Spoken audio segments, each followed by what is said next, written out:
Traveling the Vortex.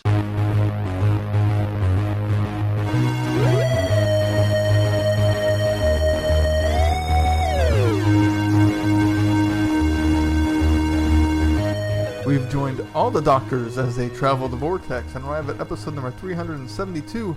Hey, look! It's the MYRKA! MYRKA! I'm Keith. I'm Sean. I'm Glenn. How are you guys? MYRKA sighting. We'll get to that in a little bit. Yeah, now I have to wait. We'll squee. I'm making MYRKA great again. That needs to be a ribbon or a t-shirt. That's the ribbon for next year. That's the ribbon for next year. Which, you know, Galley and is... a t-shirt. What the heck? Yeah, both. Galley is the 30 next year. We probably ought to try and... Especially now that Time Eddie is no If you're more. buying tickets, you bet. If you'd like to support us, please go to our Patreon page. Because, you know, If you're buying the tickets, I'll go. if I win the lottery, I'll pay for buy the tickets. airfare. You just have to get the tickets. Oh, okay. Your airfare or my airfare? I'm paying my airfare. Just checking. Good question. Good question, yeah. I don't understand why I don't have a ticket, Glenn. Didn't buy a ticket. I'm here at the airport. I have my luggage. You said... I have your galley ticket. Where's my airfare? That's totally something we do. I'm sure we would. What do you mean you were going to buy it? I thought you were going to. Did you guys have a good week? Yeah. The only thing I did this week was Oscars, really, but Yep. Yeah, me too. congratulations go out to Sean, who Yeah. finally, after 22 years, took home the Best Guesser statue again. How old is Christopher Plummer? It's been that long. Yeah. No, we had a fun Oscar party, and I won. Yay. In a tiebreaker, admittedly, but He's 88. 88. I'm glad you won, because quite frankly, I'm tired of winning. Are you running out of room for your Oscar statues? No. I like the competition. There was yeah. How many did you get, Glenn? I got 18 out of the 24, which wasn't even, I was like fourth best, I think. Yeah, you were tied with Mel at 18. Yeah, Mel had 18. Fourth and fifth best, I suppose.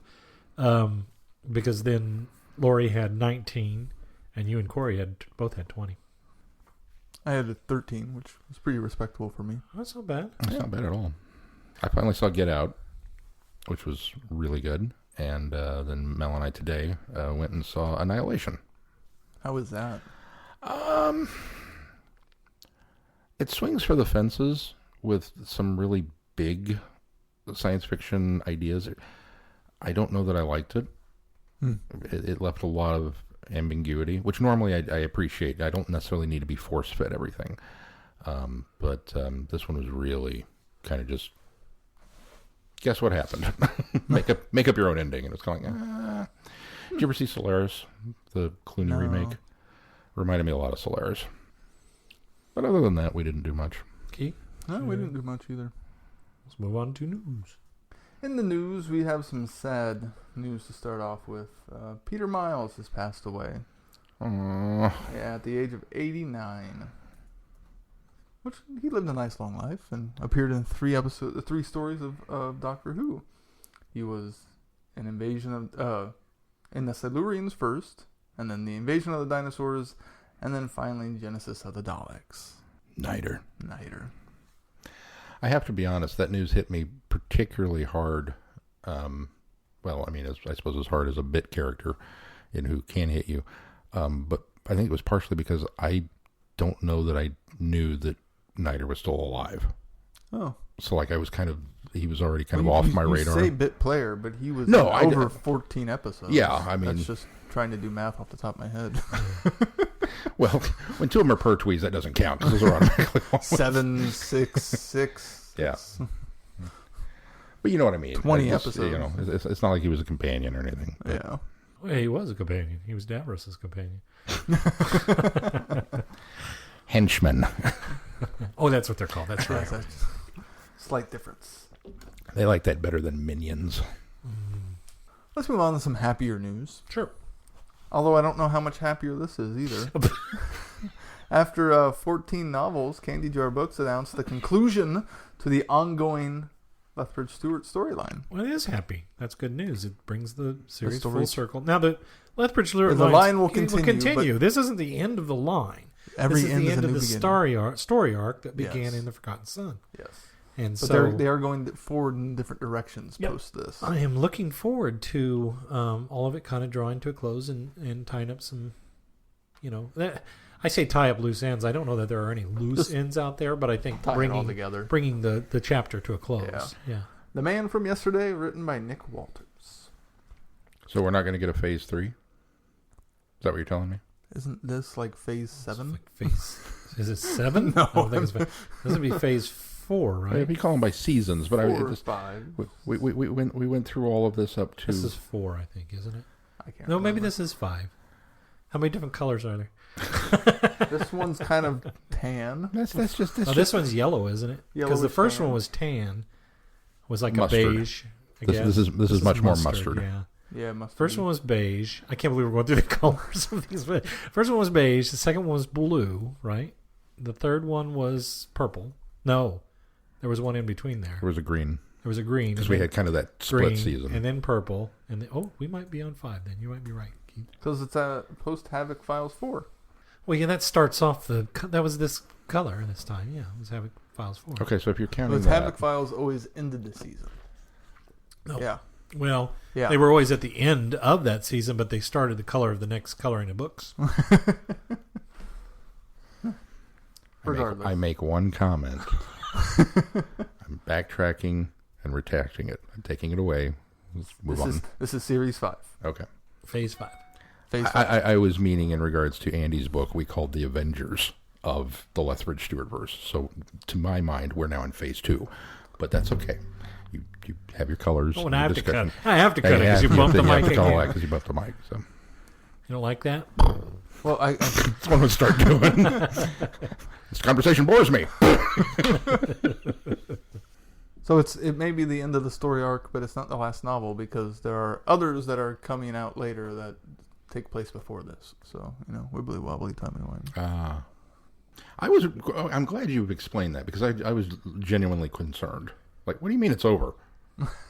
No, not over, because they're still doing lineage and all sorts of other things. They haven't confirmed one way or another if it's going to be full-fledged novels going forward or just collections of short stories or novellas or what they're doing, but they're continuing beyond this. Well, they're also going into the big anniversary year of the brig, so I don't think these are counted. Are these counted part of these, Glenn? What? The big anniversary celebration, series 5, is that I thought part this of was. I thought that was beyond this. No, well, I thought that this was part of that with some additional stuff Oh, okay. later in the year. You know better than I do usually. I don't this time.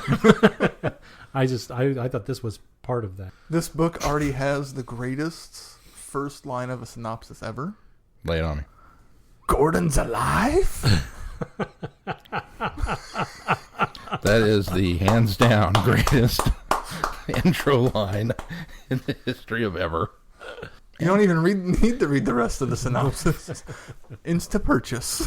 And oddly enough, is a fantastic segue into my bit of news. Oh, what's your bit of news? Okay, so I assume we all watched last month when SpaceX did their phenomenal Heavy Falcon liftoff and Starman went up into space in his convertible. And there have been all these what? I saw it happen. I saw it happen. Oh, you didn't watch it? I didn't watch it. Oh, I watched it live. There's as I much. was at work. There's as much cool about that as there is idiotic about that for me. But go ahead. It's way more on the cool side. I don't even care. I understand it's idiotic. You know what tipped We it launched to the a car into You know what space. tipped it to the cool side is the fact that "Don't Panic" is on the dashboard. That won me. I was That like, one you all were- right, all this is right. cool. I'll keep watching this. So there are all these conspiracy theorists that are running around saying that Elon Musk actually has committed the perfect murder, and that he just ditched the body. That was kind of the whole point of this, was so that he could launch this dead person up into space and that we will never find them. I had a conversation with Odd Duck Phil this week, and we have it on very good authority that, first of all, that's not true. That you had a conversation, or that you have it on good authority. That he killed a dude? That he killed a dude is not true. Oh, Do you know who Starman is? David Bowie. No. It's Brian Blessed. He volunteered. He's driving to Mars. What? Yeah. He's always wanted to go into space. He's doing that program and everything. And Elon said, I got a spot. He said, I'll take it. This was your news? This was my news. I'm convinced that Brian Blessed is driving to Mars I'm not convinced. in a red convertible. I need some evidence. Well, just wait. He'll land and then get out and claim the planet for himself. How much cooler can the man get? Right? He is invincible. See? When he gets to Mars, he's going to point the car downward and yell, "Dive!" There it is. I knew if I let that dangle out there long enough, somebody would jump on it. Thanks, Glenn. Oh, what else is in Took the a news? bit longer than I expected, but I got there. What else in the news, Keith? Our last bit is that the April selection for the Traveling Vortex Book Club, the poll is up, so you can go vote on that. And vote early and vote often. Options include Missy Chronicles, City of Death, and a couple of Night Doctor novels. I've already made my selection for next month. Have you? Yes. I don't think I've read the book for this month yet, but this month was Cricket Man. Doctor Who and the Cricket Man, yeah. I just got my copy of it, so Oh, nice. I'm behind. But well, no, I'm not, because this month is It just started. Yeah, just started. this So I'm month okay. just You're 5 started. days in. I'm okay. You're only I 5 was- days. I keep You're only thinking- 5 days behind. I keep thinking this was February's book. I got it. It's this month's book. Never mind. March's book. Yes. And as always, thank you to the ladies for running the book club and doing such a fine job with it. And we encourage all of you, if you like Doctor Who, to go sign up for the book club. And Holly in particular. Holly in Yes. particular. Yeah. She's really spearheaded it. She's got But the all the lion's girls share are of the involved responsibility. in that. We appreciate that so much. And go weigh in on book topics. I should stop lurking and actually start commenting. You should, you lurker. I'm a lurker. I see you creeping in there. And I should be like Brian Blessed and just dive right in. All right, shall we move on to feedback? Yep, no feedback No this week. feedback this week. Well, Still no song. No song. but Lucky me. I didn't They write can one. always send it in. they can always send it in. Keith, where to? They can send it to Traveling the Vortex. No, that's not right. Send it to feedback@travelingthevortex.com. Wait a minute. Somebody Stretch cut that, or No, just leave it. It's fine. 372 episodes. I got it wrong. You got it wrong. Wow. You can go to our website, travelingthevortex.com, and fill out the Send Us Feedback tab, or weigh in on any form of social media. Click on the tab, then fill in the form. Yes. Yeah. And do the CAPTCHA thing and, jump through all the hoops we have All for the you. hoops. Some of them are on fire. Drop of but, blood. possibly firstborn child. You Yes. never know. No, No wonder people don't feed us feedback. Send us feedback. They think it's too complicated now. we've made it way too hard. Oh. Rest assured, I do not want your firstborn child. Well, without any feedback, Or your that means second we or can third. quickly get to what I think is one of the most exciting parts of this episode this time is our review. Yes. So you're saying No. that you don't think our reviews are the most exciting parts of the episodes normally? No, because I have to tolerate you most of the time. Oh. Dude, give me some. That's a good burn. I'm not even mad over that one. I hope you're not mad. You know I tease. I know. Mostly. And sometimes I go home. And I just have to sit in a corner. Mel goes, was Glenn mean to you again? And I say yes. And then Mel goes, suck it up, Buttercup. And goes downstairs. And she pats me on the shoulder and says, that's nice, honey. Go to bed. You're just overtired. All right. The Lost Dimension. When the universe is threatened, when the laws of time and space and reality break down, different incarnations of the Doctor can meet. It should never happen. But this is one of those days. Unless it's an anniversary year or Titan doing their yearly get-together of the Doctors. Sorry. Shouldn't happen. Does quite a bit, actually. Well, according Witness. to you, last year they didn't have a multi-doctor story, so Well, no, they didn't. according to you. According to me, that's 1 year out of 53. Didn't do it. Witness an unprecedented crossover between all 13 Doctors to date in an epic struggle for the future of the universe. Guest starring Jenny, the Doctor's daughter. The Doctors must battle an all-consuming white hole and uncover the deadly secret of the void between universes. Bum bum bum. Me too. Mostly. There's a Mostly. lot. There's a lot of cringeworthy moments in this. Don't get me wrong, but it's what was this 12 issue arc? Only 8. 8 issue arc. Was it only 8? At times it felt longer. Well, no, I don't think so. I thought it clipped right along, but it felt like there was a lot more stories than that. But the problem was some that of there them was- did. They had several stories crammed into one. The problem is there were about 6 issues worth of material that Yes. got dragged out to 8. I think that's think my so? issue too. Yeah. There are 2 issues in particular No, that I were felt 8. like You just padding. said there were 8. But hang on a second. River. Yes. Yeah, okay. Yep. Mm-hmm. You and I are on the Completely same wavelength. unnecessary. I liked The rest of it river was great. story. The river story was awesome. It just didn't belong in this. Well, maybe not. It could have maybe been used as a prologue. Maybe. Because there is that thin connection between the Silurian and that was pretty much I think, but that was it. That was my least favorite story, even though I really enjoyed how River was portrayed. Well, I'm kind of jumping ahead here, but I liked how River was portrayed, though. This really felt like River Song, maybe not necessarily the more. It felt like Diary of River Song. Yeah, it Yeah. didn't. It wasn't quite the more subdued River Song that we got with a lot of the years with Matt Smith towards the end of her life. This really kind of felt like she had just gotten her.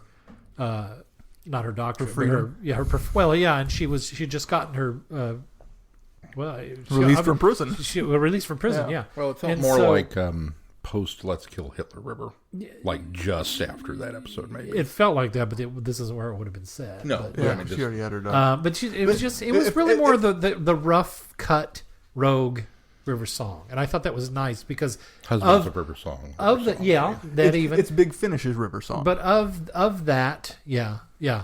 But of that era, we haven't had a lot of. I guess we've got a lot. I haven't listened to all the River Song stuff on there's 3 so far. audio, so but that's all. I like that. Yeah. I like seeing that. It's not that that necessarily is my favorite, era of River Song, but I just like to see a nice more change of of that. pace. It is a nice change of pace. River has eras. River does have eras. Those 2 issues were fine. They just didn't belong in this collection. Yeah, I mean, That's my only issue. I enjoyed the ride. It just when it was That's over. your only issue. if you could have my only 2 issues. if you could have taken that out of there, I suppose the story still would have worked. Or had River show up in there at the big climax. I think that's everyone what, else that does. was the big. That was the That's big what they should have problem done. is, That would have fixed the River did problem. not show up at the end there. However, I think based on where we're at in 12's timeline, and he's the only one that's going to remember all of this. I think where we're at in 12's timeline, I don't think It wouldn't you have could have worked had there. her show up there. Yeah, Unless she showed up while they were off dealing with 11 and then left before. yeah, but then it would have felt forced because it would have felt like they were trying to figure out a way to wiggle. Kind of around like it. how they forced River Song into this entire story arc. No, I don't think it felt like they forced it because there was the connection with the Silurian, with that one Silurian. Yeah, So it I was think just that such a worked loose okay thread. for me. The rest of it was great. I really enjoyed it. I didn't know how I'd feel about Jenny being back, but I'm not a big fan of her costume. But other than Oh, I love that. her God, armor, that her is Samus armor? that's the Superhero Sam. that is a Gallifreyan superhero right there. That's how you do Dr. Mysterio. yeah, okay. That is a Gallifreyan superhero. I loved the costume, and just even as cheesy as it was, they made it work because they explained it really well. Once they eventually explained Yep. it, I liked it. She shows up and I went, okay, what is this? And then when we find out who it is, then I go, okay, what's going on here? And then as they went back and they explained how she got there, I was like, this is awesome. I loved that part of it. One of my absolute favorite In a bow ship! one of my absolute favorite pages is It's not big enough. Well, yeah, they had different sizes for different sizes. Yeah, I everything was clicking along so well, and they said it. I was like, "Woo!" And then they showed it, and I went, "Aw," because It's a bow ship 3rd class. oh, okay, you fixed it for There me you now. I've always bigger You know, I really want something with a giant... Well, the one in the State of Decay that goes straight up and then comes back down into the one they were using that's not as even the a tower. bow ship. That's just a rocket. No, it was a downed bow ship. I thought that's what they said. No, it's just a colony ship or something. It's because the only line about you're ships, right, because that was just the colony. Yeah, the only line about bow ships is the one the Doctor has when he's reading the Chronicles. Oh, that's right. It's in the thing. Chronicles. Yeah. But I've always envisioned this just absolutely huge, massive First Order style dreadnought big ship with a gaping maw on the front that actually fires bolts of wood out of it. Well, no wonder you didn't like this one. No, this is fine. Yeah, this was way too. It looked like the swordfish from Cowboy Bebop. It was just way too tiny. That's kind of what a bow ship is. Yeah, exactly. Yeah, okay. It's another name for basically a fancy name for a spaceship. Sure, that's fine. But in my Doctor Who world, I like the impracticability of something crazy I like the idea of a spaceship that actually fires a bolt of wood. That to me is just an appealing idea. It wouldn't work in any other universe, but in Doctor Who for me it does. So that's my now, only see, I complaint always with that. envisioned they would drive the bow ship into the heart of the vampire, like a stake. Yeah, and then they would dematerialize, and so the pilot was safe. That's why I always. That works too. So. But this isn't big enough to do that. Come on. Compare her little tiny ship to the great vampire's hand that comes out of that thing. Ain't no way. All right. She wouldn't even penetrate the crust of that planet coming back down. If that was we'll go back to bow ship class 3. There you go. This is for the smaller vampires. Now that I'll buy. I didn't feel like Kate and Osgood had enough of a role, but no, they really didn't. No, but Osgood wearing the Sixth Doctor's outfit was just enough. Yes. The amount of nods in this thing is fantastic. Even the meta ones where, like, when Ginny meets the Fifth Doctor and says, "Dad?" That was cool. That really tickled me. Oh, yeah, no, I didn't even get that one. Meta. Very meta. Yeah, that was cool. And Ginny with 12 really works for me too. In fact, I wish we'd have seen Ginny show up in the series with 12 around, because that was pretty cool. That seemed like... It seemed natural. It did. It seemed, natural. That's good. I don't know if it's because he's so much older and it's more could believable that he's her dad. 12 with anybody. I think it's just 12, yeah. And I liked how they kind of... They did the big, spectacular little bits of everybody, and then each person got their own issue, kind of setting them into the right position. Mm-hmm. Yep. And Nines. So we just move on to that one, where it's a sequel to Blood Tide. Way cool. With a MYRKA. And Vastra. MYRKA!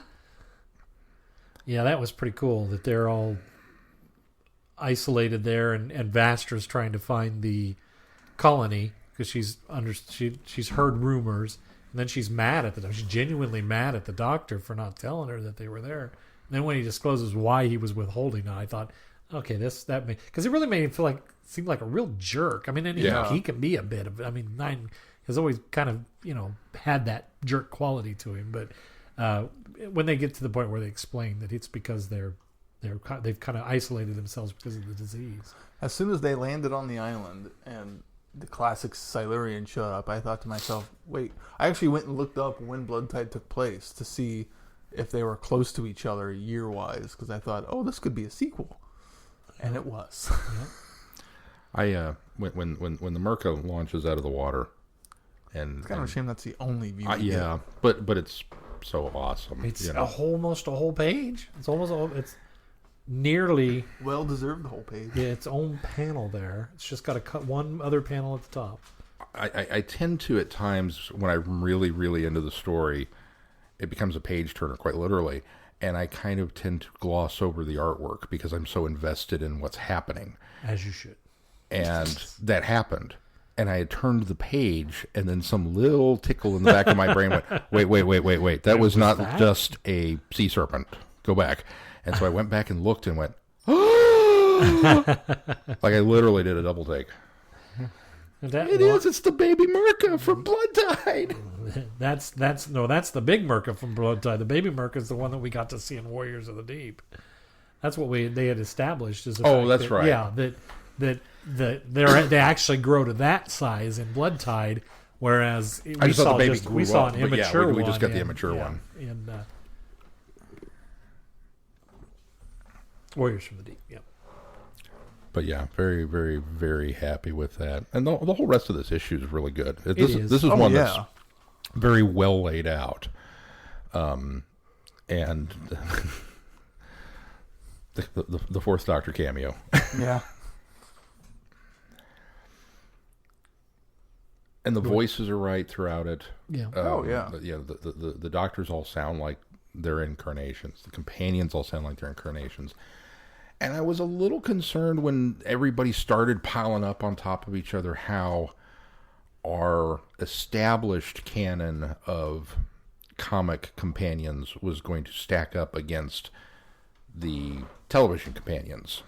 You know, when once you bring Rose or somebody in, is Gabby still going to kind of hold her own? And they did. Yeah. Which really made me happy. Well, they do a nice job of isolating their stories, too, in those issues, as Keith was talking about, where they give each doctor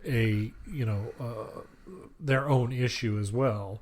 And I think they don't become second fiddle to everything that's going on. They get appropriate time in those particular issues too. Yeah. And then when everything comes together at the end, they still feel like they're appropriately there and engaging together on the same level. They're not there as much, mostly. But you also get Rose sidelined. Everybody gets sidelined equally. Rose doesn't even get to show up at the big climax. That's true, but everybody gets sidelined equally, in my opinion. Yeah. So I mean, in that last issue, because that's really kind of the Doctor and Jenny story. Yeah. So Jenny, even to a point, the one person that gets sidelined at the end that I kind of felt like didn't deserve to be sidelined was the Eighth Doctor, but yeah. I loved him showing up, though. I'm glad he did. Yeah. And I really kind of appreciated the fact that the War Doctor was just there. Yeah. It kind of made for a nice change of pace. And it was a younger version of the War Doctor at that. In fact, when I first saw him, I thought, who's this supposed to be? It almost looked like the Master. Yeah, well, then I kind of looked closer, and I thought, oh, this is just the War Doctor younger with longer hair. I was like, okay, that works for me. Because we really only have one imagery of the War Doctor in our heads because of John Hurt's portrayal in Day of the Doctor. Yeah. And then we see that on the cover of Engines of War, and we get the same era of Doctor pretty much for the most part in the War Doctor Big Finish series. Mm-hmm. And so, but we know from the reflection of him looking at himself after he first transforms that he transformed as a much younger man. Yeah. And so we know that there were some years in there, and I think that works to be able to give us a visual of what he would have looked at like between that point and when, a Day of the Doctor happens. Yeah. So as the story unspooled, and we get the very solid Ninth Doctor story with the Silurians, and then we get, in my mind, an even more solid 10th Doctor story. Wheel in Space 2.0. At least as good. At least as good. Not quite that, but yes. Almost. Yeah. Oh, yeah. Really. There were similarities, yes. With very creepy Cybermen. Yeah, oh, yes. And so it's like, wow, how are you guys going to top that? Oh, just old-time Gallifrey. Old-time Gallifrey. Like, what? Ye old Gallifrey. I loved it. Did you? Yeah. That was one of those ones that I think had some issues with it, but it makes up for it for where we get to. Mm-hmm. And I think the really the neat thing for me is the glimpses of that era or just pre that era that's interesting that we talked about how they've done a sequel to a Big Finish. They've done some callbacks obviously to the classic series, and the Virgin New Adventure Cat's Cradle. Oh, the first Cat's Cradle book, which Time Worm.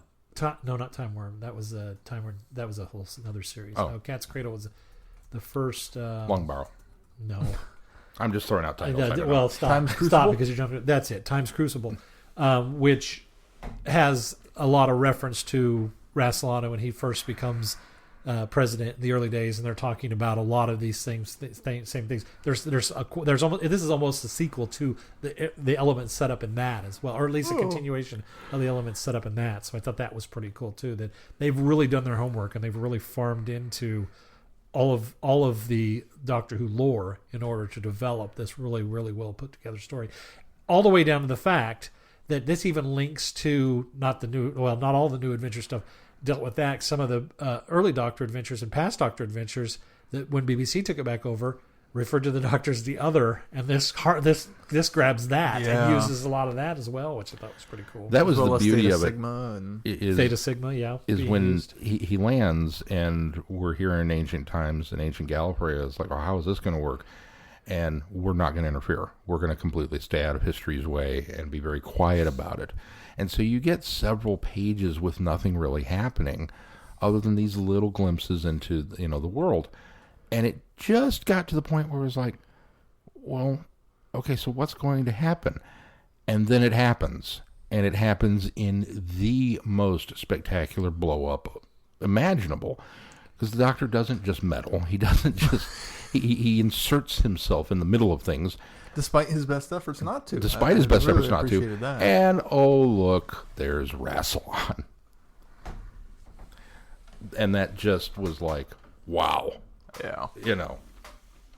Not only did you screw up, you screwed up big time. Yeah. So that for me is what really kicked this off. And then, Roz, as he wants to be called. Just, yeah. I think the TT capsule that goes a little crazy though was a little too. They've always done a good job of teetering on the technic. The what am I looking for?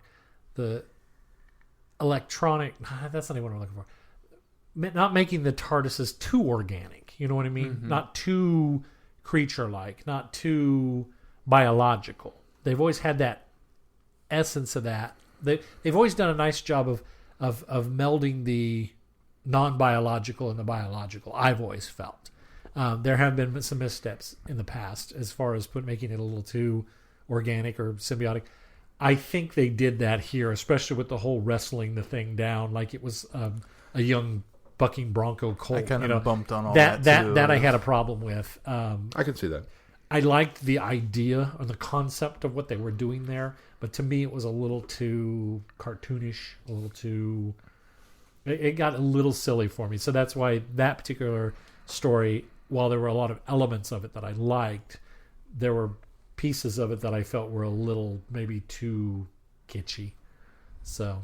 And it's odd in a way, but not that it's an 11th Doctor story. Because as we've said before with the Titan comic run, the 11th Doctor tends to be the most cartoonish and comic-y of the lines, not only in the art style, but just in general across the board with the storytelling. So it really kind of fits for that. But I thought it did a really great job of setting up what ultimately is going to be the end foe for all this. Yeah, it works. It works really well, and for everything that you said about him inserting himself and then inserting himself in a really big way. Now, I don't know about you guys. Unfortunately, I felt this suffered from the best of both worlds syndrome, where part one was so good. Okay, and then I went running into two, and I kind of felt just a little let down that the one. You mean book two? Yeah, book 2 or volume 2, whatever. The second series of 4 issues. The second half. A little bit, but I felt the resolution was strong. Yeah, I kind of felt the resolution was strong too, and I think maybe I would agree with you because the River store there's 2. Isn't there 2 issues of this? Was River? 2 of the 4. So that I think and so we got 2 River and 2 like set up and wrap up. Right, and that particular storyline was my least favorite of all this. Although there was a lot of high-minded concept there that I really enjoyed, but found myself very confused as to what was going on many times. The River, and it was a bit disconjointed. The River was... that's the other problem I had with it, is not only did I feel it was unnecessary, I felt it was very disjointed, and I had to go back several times and reread it to make sure that it almost felt like the pages were stapled in the book wrong. that felt a little out of order. yeah. And I think couldn't that tell was if that was done on purpose. I think that was an artistic choice of writing and illustrating, but it did make the storyline very, very disjointed Very and hard to confusing follow. at times. Yeah. However, we did get a pretty awesome Fourth Doctor story with Crotons, Quarks, and Ogrons that are basically Starfleet. That's what I thought was neat about that is we got the story where we got some old monster and villain cameos, but because they were so out of character for what they should have been, putting them in this Elseworld scenario or this other dimension scenario really worked really well in its favor, especially when the Crotons kind of go, transform, and we didn't know Crotons did that. It's kind of like when the Quarks transform in Mutually Assured Domination. They Lethbridge stewarded the Crotons. Now I have to ask Keith, are you okay with the way the Quarks kind of got the short end They of were the treated stick? as comic relief.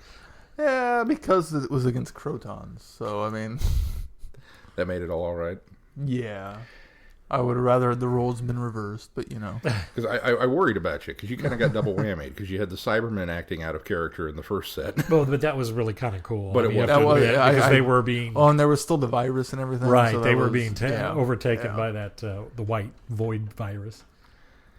Because that also fit in well to the overarching theme and story.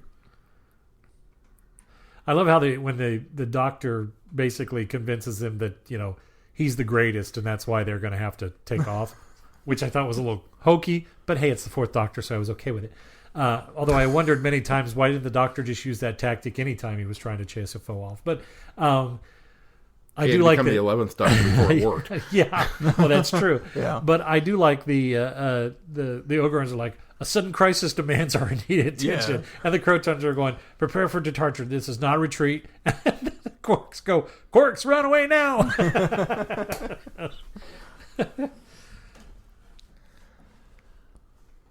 It was a fun story. It was a fun story. Yeah. Right ahead of the river. Yeah. Weird thing. Well, then we got the next I do one's like the two-part, isn't it? That we got That's with, the river. That's the river two-part. story, yeah. No, The river two-parter. the one that had both Bill and Jenny's story? Or was that in part That was one? at the end of part one. That was at the end That of was part the one. last Okay. story And that of part wasn't- one. Bill, that was Alice. Or Alice, pardon me. Yes. Yes, you're right. Yeah, that was the end of part one. Okay.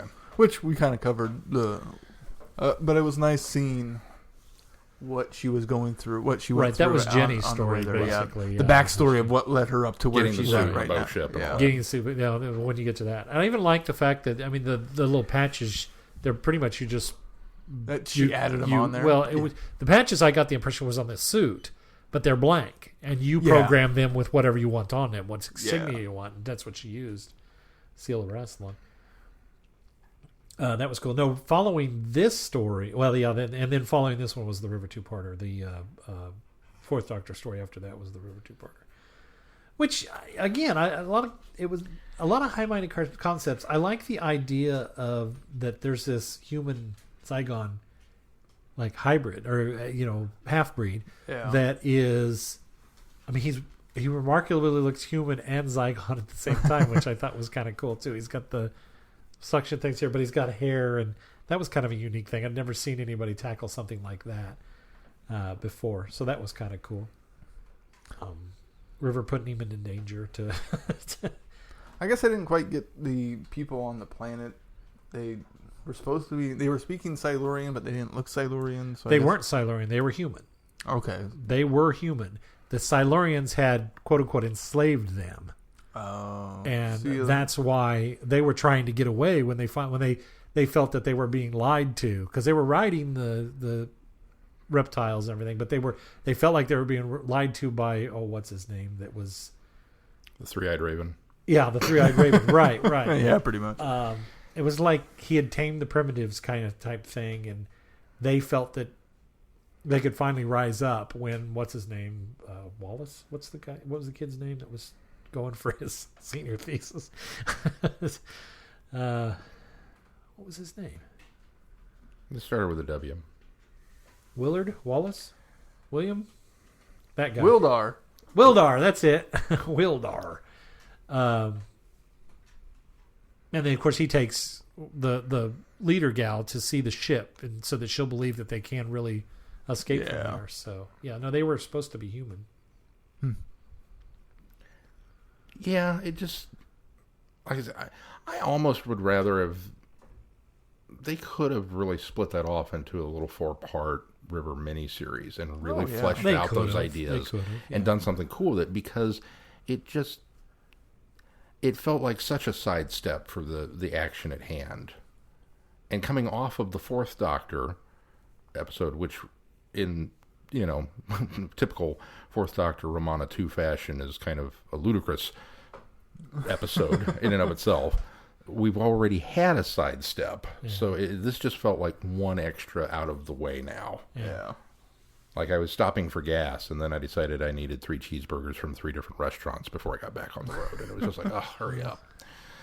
So I think I can't be as hard on it because I thought it was a really clever story. Well, no, it was a clever story. It just didn't fit the rest of the motif. That it was a black shirt in a closet full of blue. It just didn't work for me. The rest of the story, however, the last 2 issues because the last 2 issues are the big climax. Yeah, so. that from the page 1, pretty much it just flew, and I didn't have any complaints and enjoyed every single second of it. Yeah, and I know how Glenn loves talking about the artwork, but I thought consistently, with the exception of the 2-part River, the artwork was really good throughout it. I will throw out there that I felt the second River story, the artwork was a bit rough. In fact, the one other story was it took me a little while to settle on the artwork in the Fourth Doctor story, because while the artwork was good, I didn't feel like it was a good representation of the Fourth Doctor. Mm-hmm. I thought it was a little too maybe on the comic character side than it was the more realist side that some choose to do. Because it didn't match the previous, like Dave Gibbons' Fourth Doctor. And then I think maybe that's what it is. I'm so steeped in the Gibbons stuff. But they did such a good job on the miniseries that they did for the Fourth Doctor. I thought the artwork was matched there. The artwork again was good in that. I liked it. It's a style. It took me a little while to get used to it. And I thought Romana looked a little too much Barbie doll, but that's all right. Yeah. Now, the only complaint I had about the rest of it was Capaldi's hair couldn't quite make up its mind which season it was. Well, I know. I disagree with you. I thought it didn't look. It was fine enough. all the way. Too flowy. Well, it could be in between. I don't think you need to pick a season, but there was one inconsistency at the very end of the first story. Yeah, he's got this hair that he has through most of it, but then there's that one shot where it's like the shorter comes mostly straight back hair. Yeah, and I thought, why would you do that unless maybe they brought another artist in to do that panel because it was a single page shot? You know what I'm talking about? Yeah. He was even in a different outfit too. It's when they come into the room and they're saying "Peace, Doctor." It's a whole different version of him, which I thought that was kind of strange. But maybe that was done on purpose to illustrate that the void was bleeding over and time was reversing or something. I don't know. They didn't talk about it. So I could retcon it that way, but no, I thought they stretch. were. I thought they were really consistent with his hair. I think it's a little like one of you guys are saying. It's a little more flowing and relaxed than it is. It's a little more Eighth Doctor. Really big. Yeah. But again, I like it. It's a good look. It's not that it's bad. It's just it's a good look though. But they kind of pulled a Day of the Doctor scenario there, where they had all of the doctors come back in there. I kind of felt I was okay with that because I was like, "Oh, look at all these doctors! And their control rooms all in the same place." But I felt like that was a little bit too heavy of a borrow. Mm-hmm. But I was okay with it. And I go back to the fact that I love that 8 shows up, but I really felt like he got shortchanged a bit. He did, really. Well, I guess the hair isn't so flowing in the last one. When the artist change happens, it's just not as long. I can see where you're coming from on that. Well, again, it's not that it was bad. It's just that it was that. Okay, this is where we're going with it, and then it wasn't quite consistent.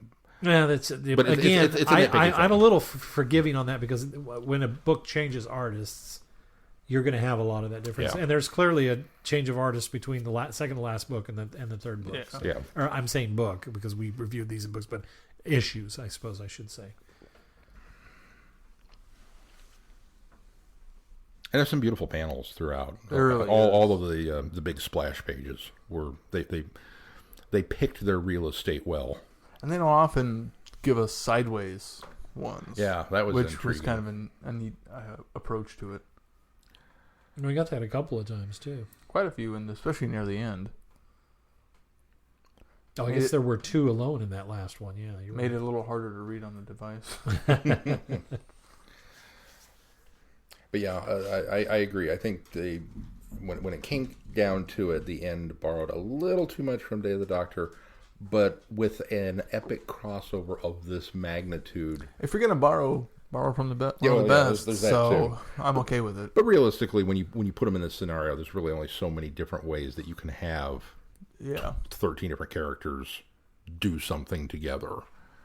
And especially when you're not going to go full tilt and literally have every single one, on Earth doing the same thing. Right. When it's relocated to their TARDISes trying to fix the issue, it's going to be... So stand at your console and push buttons. Okay. Yeah, that's kind of Doctor 101 anyway, so... Yeah. You think so too, huh? Cody, come here. Come here, Cody. The last couple of page wrap up I felt was a little rushed. They just kind of, we've got some cleanup to do. Oh, look, Alice got out of the...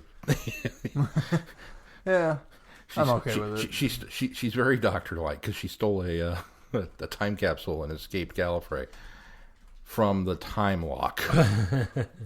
You go, girl. She went through that pinhole back through, so which the only reason it was created was because of the void, because of the TARDIS that was doing it. So I'm okay with it. Here I am trying to explain it away because I was the same way. I was like, it's time locked. Come on. tiny little pinhole, and it took Matt Smith's Doctor a whole lot of finagling and conniving and convincing, and she just kind of went, "Come on, take me out of here." Maybe the outdoor is bigger than the indoor, though. That could be. It is Gallifreyan technology and time travel. Sure, I'll buy that. Yeah. It's a funnel. You know what? It's just doesn't matter. It was for good. For such an epic crossover event. I think it worked really well. Like I say, it had some rough edges in places, but overall, I think it actually lives up to the epic crossover event title that they give these things. Whereas, I think so too. Every year they say epic crossover events, and every year we're slightly disappointed. Which comes down. This one, I'm not. Which comes down to I don't know how they can do bigger than this, though. It's one of those things that you do this epic story like this, and then next year are like, okay, you set the bar really high last year. What are you going to do this year? And part of me wonders, though, is going into this, full disclosure, I wasn't excited about doing these stories whatsoever. And the reason being is because Titan has this every year. We're doing a multi-doctor event. And actually, I think I was kind of glad that last year's wasn't, as Sean called it, it wasn't a multi-doctor event, although I still consider it a multi-doctor story. I'm kind of glad that they did it differently last year on hindsight, because they didn't do this kind of, they made a grand story out of something, which we did have issues with it, but they made a grand story out of something, but chose a different way to tell the story by separating the Doctors by their own eras and never really crossing them over. So that was a nice pause in order to set something up like this. But with Titan doing this kind of thing year after year after year, multi-doctor stories to me should be, as much as I love them and get excited when I see several Doctors in the room, they should be something special. They're meant for anniversary specials. They're meant for, but if you continue to do this from year to year to year, it's going to kind of get old and tired. And so I'm a little worried about what comes forward, especially if year. It's the same 4 guys. Right. If they continue to focus on the new series crop of Doctors, or even with Jodie Whittaker's coming up. Which, and I'm certain that if they do a big epic event, it will include Jodie Whittaker, because they do have her story, her rights too. So, but I agree with you. As much as fans, we love this stuff. We absolutely love these stories, but as much as we want more of them, fans shouldn't always get what we want. Right. There's always a bit of temperament that has to be kind of held in check with stuff like this, because if you give us what we want, then we're done, and I don't want to be done. I want to remain hungry. So you kind of have to be careful with it. So I agree. I hope that next year, if they do something, maybe it's a little bit of a smaller scale, like maybe only 2 Doctors show up, Jodie Whittaker's and somebody else's. Which I think might be kind of cool. I do love that they have completely jumped wholeheartedly on what do they call it? The Omega Factor, which is why they don't remember. I think they called it the Omega. I think he actually called it the Omega Factor. The Omega limitation effect. That's it. Yeah, Yes. the Omega limitation effect, which I thought was cool. Which was I nice that don't they think gave I've it a ever. name. I was gonna say I don't think I've ever heard it named before. So No. this is probably the first time, and they've jumped wholeheartedly into that concept that I think we have subscribed to, and much of fandom has gleamed from Moffat's brief explanation of it in Day of the Doctor, that only the most recent Doctor will remember these events, and that's why they can have these crossover events and it not affect past stories of, hey, I've already met you. No, you haven't, because you don't remember that you did. So, Omega limitation effect. That's what it was. Good stuff. Liked it very much. It looks good. All right, Sean, what do we got coming up on the schedule? Coming up on the schedule, next episode is number 373, and we will take a look at Big Finish mainline story number 97, which is a two-story deal, The Wishing Beast and The Vanity Box, continuing the virus strand. I didn't think this one was. I don't think it is. It is. Is it 4 then? Yeah. Oh, okay. We'll find out. It may or may not really be part of that. And then Glenn will be gone the following week. So for 374, Keith and I have decided that we will be doing, and I don't have the titles right in front of me, I'll apologize for that, some Torchwood while Glenn's gone. So we are going to do the first series of Titan Comics, Torchwood Comics, and the first audio. Which I believe is called The Conspiracy. I think you're right, from Big Finish for that. And then it is finally time to get lost in time. For 375, we will be looking at The Highlanders, one of those poor lost missing episodes that doesn't exist anymore. So we will look at the novelization and the retcon of that story. And that finishes out March. The Recon. The recon, not the retcon. The retcon of The Highlanders is a whole different kettle of fish. Cool. All right. Any unfinished business we need to take care of before we close this show? I don't think so. I don't think so. That's going to do it. Until next week, I'm Glenn. I'm Sean. I'm Keith. Cheers. Good night, everybody. Be seeing ya. Thanks for listening. You have been listening to Traveling the Vortex. Doctor Who and all of its associated programs are owned and trademarked by the BBC. No infringement is intended or implied.